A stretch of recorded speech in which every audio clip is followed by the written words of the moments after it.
السلام علیکم۔ آج پیر ہے فروری کی 13 تاریخ۔ پاکستان میں اس وقت شام کے 7، بھارت میں 7:30، اور یہاں ہماری اسٹوڈیوز کی گھڑیوں میں صبح کے 9 بج رہے ہیں۔ وائس آف امریکہ واشنگٹن کی اردو سروس سے میں ہوں خالد حمید، خبروں کے ایک بلیٹن کے ساتھ۔ پاکستان اور امریکہ کے درمیان دفاعی مذاکرات کا دوسرا دور پیر کو واشنگٹن میں شروع ہو رہا ہے۔ پاکستان کے دفتر خارجہ کے مطابق 13 جنوری سے شروع ہونے والے یہ مذاکرات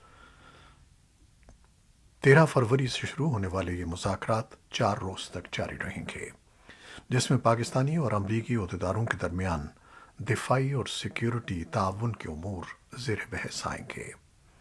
پاکستان کے دفتر خارجہ کے بیان کے مطابق اسلام آباد اور واشنگٹن کے درمیان ہونے والے درمیانی سطح کے مذاکرات میں پاکستانی وفد کی قیادت پاکستانی فوج کے چیف آف جنرل اسٹاف کریں گے، جس میں پاکستان کے تینوں مسلح افواج کے نمائندوں کے علاوہ پاکستان کے دفتر خارجہ کے ایک عہدیدار بھی شامل ہوں گے، جبکہ امریکی وفد کی قیادت امریکہ کے under secretary of defence office کریں گے۔ اطلاعات کے مطابق پاکستانی وفد chief of general staff lieutenant general Muhammad Saeed کی قیادت میں واشنگٹن پہنچ چکا ہے۔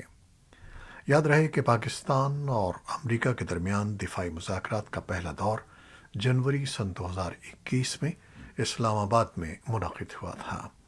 یہ مذاکرات ایک ایسے وقت میں ہو رہے ہیں جب اگست 2021 میں افغانستان سے غیر ملکی فورسز کے انخلا کے بعد پاکستان اور امریکہ باہمی تعلقات کو نئی سمت پر استوار کرنے کی کوشش کر رہے ہیں۔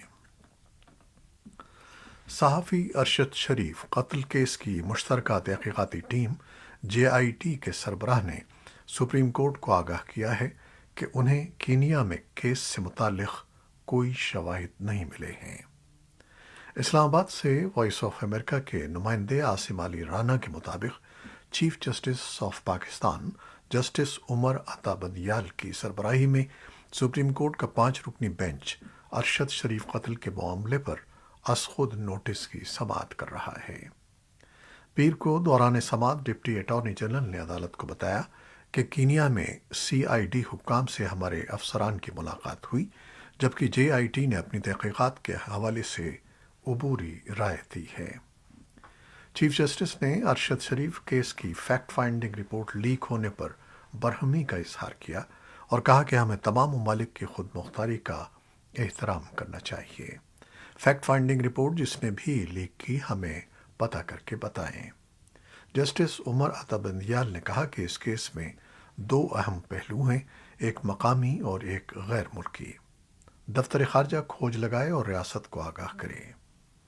ایڈیشنل اٹارنی جنرل نے عدالت کو بتایا کہ کینیا نے ارشد شریف پر فائرنگ کرنے والے 2 پولیس اہلکاروں کے خلاف تحقیقات مکمل کر لی ہیں، جبکہ رپورٹ پبلک پروسیکیوٹر کو ارسال کر دی گئی ہے۔ جنوبی وزیرستان سے تعلق رکھنے والے رکن قومی اسمبلی علی وزیر کو سندھ اور خیبر پختونخوا میں اپنے خلاف زیر سماعت تمام 7 مقدمات میں ضمانت مل چکی ہے اور ایک میں وہ بری بھی ہو چکے ہیں، لیکن اس کے باوجود علی وزیر اب تک سلاخوں کے پیچھے ہیں۔ اس حقیقت کے باوجود کہ وہ MNA ہیں، گزشتہ سال بجٹ اجلاس میں شرکت کے لیے قومی اسمبلی کے اسپیکر کی جانب سے ان کے پروڈکشن آرڈر بھی جاری نہیں کیے گئے اور انہیں کسی بھی اجلاس میں شرکت کی اجازت نہیں دی گئی۔ وائس آف امریکہ سے گفتگو کرتے ہوئے علی وزیر کے وکیل عبدالقادر خان نے دعویٰ کیا کہ اب ان کے موکل یعنی علی وزیر صرف تکنیکی بنیادوں پر جیل میں ہیں۔ پارلیمنٹ کے مشترکہ اجلاس کے دوران حکمراں اتحاد PDM کے اپنے ہی اراکین اسمبلی اور سینیٹرز نے اسپیکر قومی اسمبلی پر علی وزیر کے پروڈکشن آرڈر جاری نہ کرنے کے معاملے پر شدید تنقید کی۔ دوسری جانب انسانی حقوق کے کارکنوں اور پشتون تحفظ موومنٹ نے بھی علی وزیر کی عدم رہائی کی مذمت کی ہے اور عدالت سے تمام زیر التوا مقدمات میں ضمانت منظور ہونے کے بعد ان کی فوری رہائی کا مطالبہ کیا ہے۔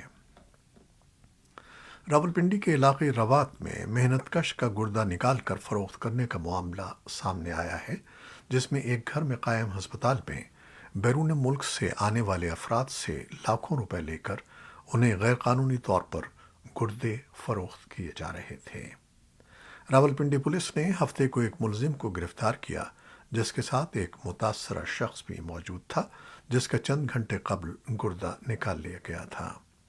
اس حوالے سے روات کے تھانے کے S H O Tariq Gondal نے وائس آف امریکہ کو بتایا کہ یہ ایک نیٹ ورک تھا جس میں ڈاکٹرز اور دیگر افراد بھی شامل ہیں۔ گردوں کی غیر قانونی فروخت کے مبینہ نیٹ ورک کے حوالے سے ان کا مزید کہنا تھا کہ یہ افراد لاکھوں روپے لے کر غیر قانونی طور پر گردے ٹرانسپلانٹ کر رہے تھے۔ ایک ملزم کی گرفتاری کے بعد ڈاکٹر سمیت دیگر ملزمان فرار ہو چکے ہیں۔ افغانستان کے لیے یورپی یونین کے نمائندے ٹامس نکلسن نے نئی دہلی کے اپنے 3 روزہ دورے کے بعد کہا ہے کہ یورپی یونین اور بھارت افغانستان میں سنگین انسانی صورتحال پر تشویش کا اظہار کرتے ہیں اور اس بات پر متفق ہیں کہ وہاں انسانی امداد کی بہت ضرورت ہے۔ انہوں نے ایک ٹویٹ میں کہا کہ ہم نے اتفاق کیا کہ کابل سے رابطہ اور وہاں موجودگی بہت ضروری ہے جو صورتحال کو بہتر طور پر سمجھنے اور ضرورت مند افغانوں کی مدد کے لیے اہم ہے۔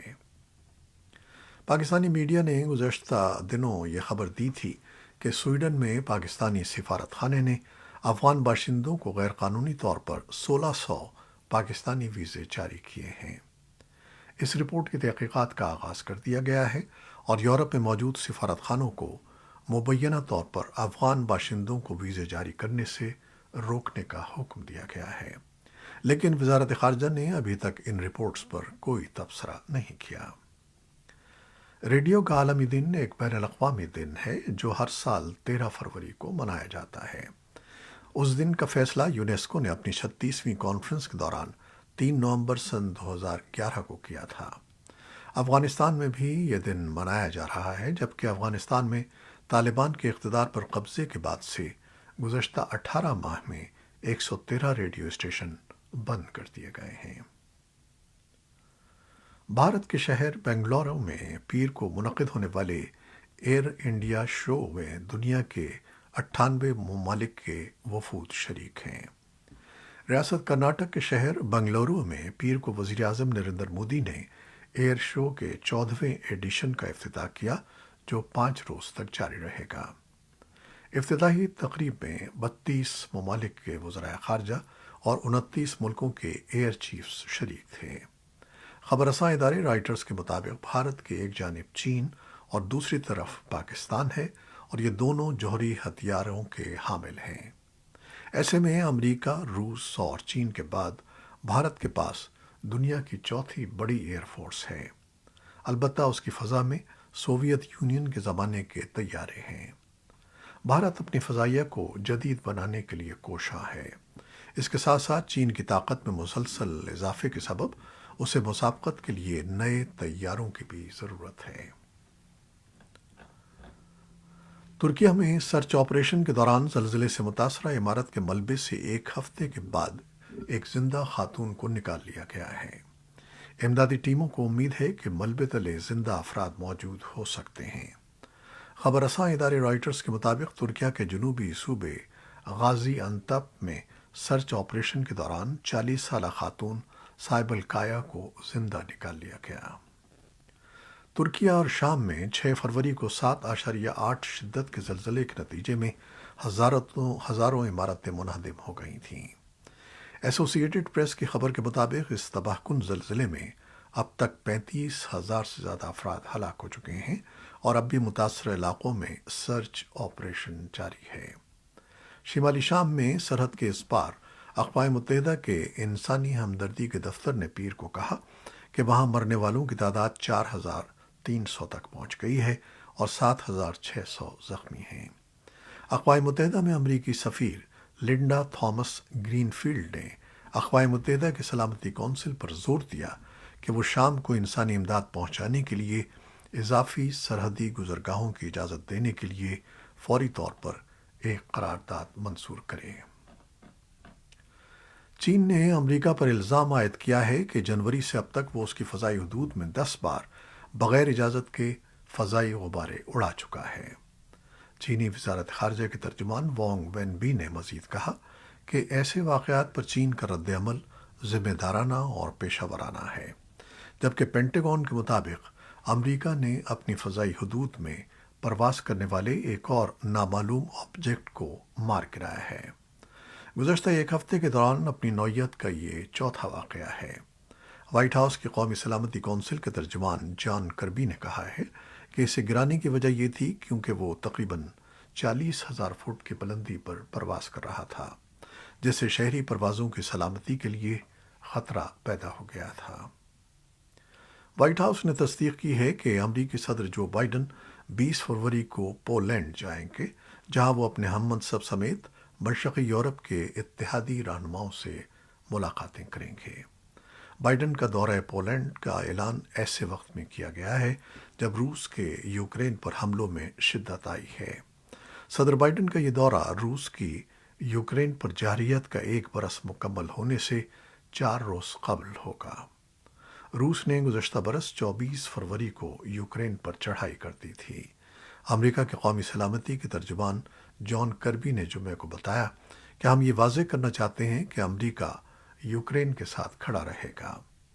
چند روز سے یوکرین پر روسی حملوں کی شدت میں اضافہ ہو رہا ہے۔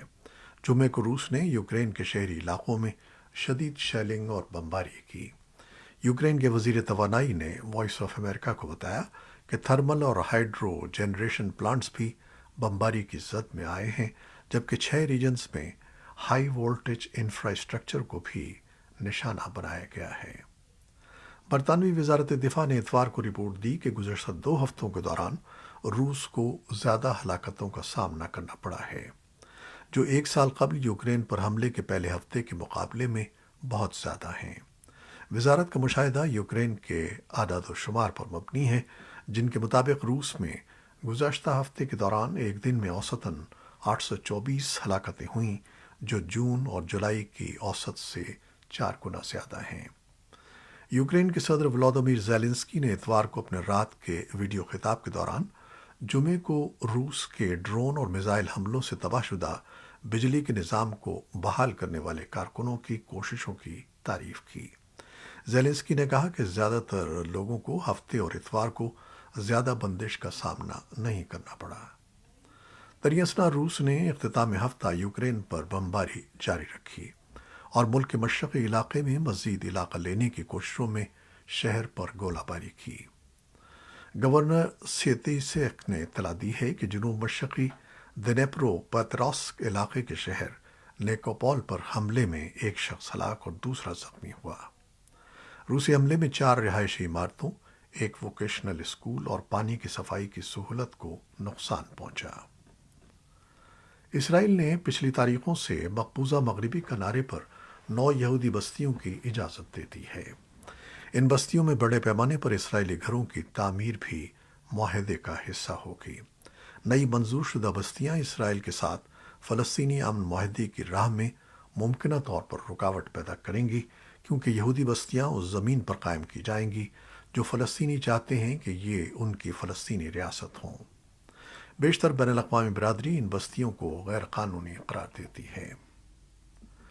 پاکستان کے ممتاز ہدایت کار، اداکار، صداکار اور ٹی وی میزبان ضیاء محی الدین پیر کو کراچی میں انتقال کر گئے۔ ان کی عمر 91 برس تھی۔ تھیٹر، فن اداکاری اور صداکاری میں اپنی علیحدہ شناخت بنانے والے ضیاء محی الدین 20 جون 1931 کو فیصل آباد میں پیدا ہوئے تھے۔ انہوں نے ابتدائی زندگی قصور اور لاہور میں گزاری۔ انہوں نے 1949 میں معروف درسگاہ گورنمنٹ کالج لاہور سے گریجویشن کی تعلیم مکمل کی۔ ضیاء محی الدین تعلیم کے لیے پہلے آسٹریلیا گئے اور بعد ازاں اداکاری کی تربیت کے لیے لندن کا رخ کیا۔ انہوں نے 1953 سے 1956 تک لندن کے Royal academy of dramatic art سے اداکاری کی باقاعدہ تربیت حاصل کی۔ اس کے بعد انہوں نے لندن میں تھیٹر کی اداکاری کا باقاعدہ آغاز کیا۔ ضیاء محی الدین نے اپنی یادداشتوں پر مبنی 2 کتابیں تصنیف کیں۔ حکومت پاکستان نے فن کے لیے خدمات کے اعتراف میں ضیاء محی الدین کو 2003 میں ستارہ امتیاز اور سن 2012 میں ہلال امتیاز سے بھی نوازا۔ یہ تھیں وہ خبریں جو فیس بک لائیو پر ہم نے آپ کے لیے پیش کی۔ ہماری ویب سائٹ، یوٹیوب اور پوڈ کاسٹ پر یہ بلیٹن آپ کے لیے پوسٹ کر دیا جاتا ہے۔ آپ ہمارے بلیٹن کو شیئر کرتے ہیں اور اپنے کمنٹس میں اپنی محبتوں کا اظہار کرتے ہیں، جس کے لیے ہم آپ کے بے حد ممنون ہیں۔ اپنی ان کوششوں کو جاری رکھیے گا۔ نیوز ایڈیٹر بہجت جیلانی کے ساتھ خالد حمید کو اب اجازت دیجیے گا۔ اللہ حافظ۔